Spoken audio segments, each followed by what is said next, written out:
What is going on, ladies and gentlemen? Christian Hanna Horror here. The bandana's back by popular demand. Actually, I think the only comment I got was by Baldy Jack, and he said Hanna bandana, which I took that as a sign that he liked it. Okay, so keeping it real Wednesdays. We're gonna look at the we're gonna look at the Halloween Laserdisc collection, and this is gonna be cool because, quite frankly, I think people like Halloween just off of a pure speculation. I've got actually some really cool ones. I've got some Japanese. Let's just get into it. So the first one we have, this is a Criterion Collection Halloween. And what's really great about this is the special features, guys. There is a audio commentary track, I believe with Deborah Hill, she's such a sweetheart. And I like championing Deborah Hill. I think she's very integral for Halloween, obviously. Yeah, audio commentary by John Carpenter, Deborah Hill, and Jamie Lee Curtis. And guys, this was 1994. So this was around the True Lies time. And their memory was really good. And Deborah's commentary, very insightful, very knowledgeable, very respectful, very smart, very proud. There's also a lot of behind-the-scenes stuff. Digital widescreen transfer. When this came out, this was the best way to watch this movie at the time, and it still sounds fantastic. Original theatrical trailer, separate music and effects tracks, additional footage shot for the 80s television release, photo essay on the making of and mimicking of Halloween. Making of, marketing, and mimicking of Halloween. Illustrated filmographies, John, Deborah, and Jamie. Genre guide by John McCary, author of Splash Movies, Breaking the Last Taboo of the Screen. Just a lot of great stuff. There's also the Siskel and Ebert review. They give you the Siskel and Ebert review of Halloween on here. Coming up next is Halloween 2, The Nightmare Isn't Over. They didn't do nothing really special for a lot of the sequels. It's just, this was not a great time for Laserdisc because while the first movie came out in 78 because it's, the most regarded, it got the Criterion edition because it's arguably, but Halloween 2, which I love, did not get a re-release, mid-90s widescreen release. This is it. And it's just a pan and scan, meaning basically it's just a transfer of maybe a master tape or something. Next we have a movie I kind of like, Halloween 3 Season of the Witch. You can see the laser ring, the Laserdisc ring on there. And these are cool. I think I showed this off in my Halloween 3 home media collection, which I have a wide array of Halloween 3s. So there's no shortage of supply if you want to watch the movie at the Hanna House of Horror. This is the foreign Japanese release. Gorgeous artwork. Season of the Witch. The night no one comes home. Always liked that line. The night no one comes home. Always wanted to say it like that. Great art. Great art. Just lovely. Lovely stuff. The movie... I believe I had this question in the last video. The movie is in English. They just subtitle it. I think somebody was wondering if they dubbed it. They did not dub it. That would be interesting. Halloween 4, The Return of Michael Myers. Always thought the artwork for this was great. Michael, and then the house. Good stuff. Good stuff. CBS Fox Video, interesting. I guess they got the rights for the home video.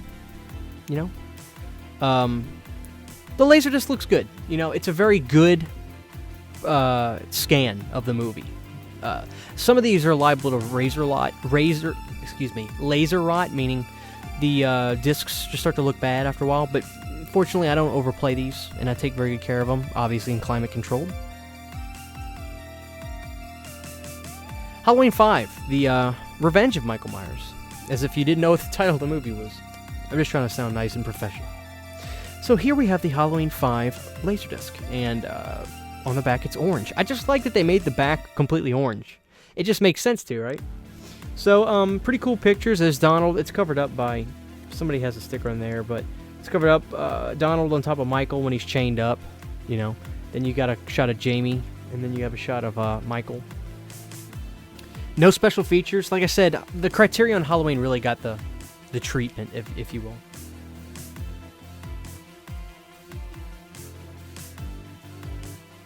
So we've got a few more. And it'll be worth your time, I think. Halloween, The Curse of Michael Myers. 1995 release. Contrary to some, this is strictly, the theatrical movie. And that's fine, obviously, you know, we didn't start seeing the producers' footage, so I think it was bootleg for a while, right? You know, I think they were selling them at conventions, and people were making prints, but they looked bad. You know, you couldn't really, nobody had a professional studio to remaster and take the original elements. So, but yeah, Halloween 6, and I have a Japanese of this movie. What's so interesting about the Japanese Laserdisc is, you know, it was called Halloween 6 overseas. I don't know why. Maybe to keep down on confusion over there. But, you know, I think somebody placed a bet, how small could they make the image of Michael on the front? So, or not a bet, but somebody said, I dare you to make the Michael logo small in the front. But they don't short you on the back. Yeah, the back looks fantastic. Great shot of Michael in the red. There's I think that's Karen's her name. I'm drawing a blank on the people's names in the movie. Surrounded by the candles. You know, some pretty cool shots, but that's the money shot right there. And there's a good shot of Donald. Just, you know, such a charm with Donald Pleasance in this movie. He's such a sweetheart, you know. So it's just good. It's good that he was in this, you know.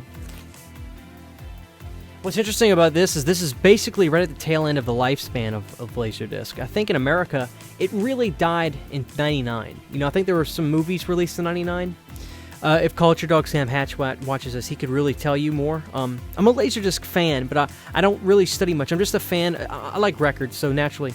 But this was actually a harder one to find, guys, and it cost me probably $40-50. But yeah, this is clearly at the end of the lifespan of Laserdisc. I think the newest Laserdisc I have was the Blair Witch Project, which was a '99 release. And that movie was so big and popular, I think that's why it got a Laserdisc release, because they figured, okay, this movie will sell.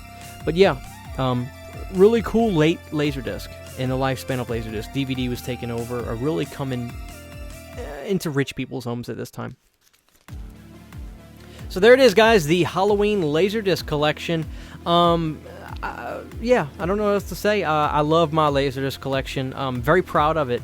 Years and years. Guys, I'm not made of money. I just get these things one piece at a time, you know? And that's the fun in collecting. It's also really fun when you find them in the wild, but that doesn't happen often with Laserdiscs, especially down south, because Laserdiscs seem to be more prominent up in the New York area. At least in my opinion, it seems like that, as far as being able to find them now. But yeah, we'll do the Nightmare on Elm Street next, because I've got some really interesting ones for Nightmare on Elm Street. So thank you guys for watching this video. Please tell me what your favorite Laserdisc out of the bunch was. I want to give a shout out. We got a new Patreon, Lloyd Neal. Thank you so much for joining the Patreon. Enjoy the music in the Patreon page. You can hear all the new music that I've done. Some of the music I do, guys, I don't even put it on my channel. I just create. If I have the need to create, I'll put it on my Patreon for the patrons to see. So, but I appreciate everybody that watches my videos, of course. Love you guys. Also, check out the Teespring if you want to rock a Christian Hanna horror shirt. The few, the proud, the brave.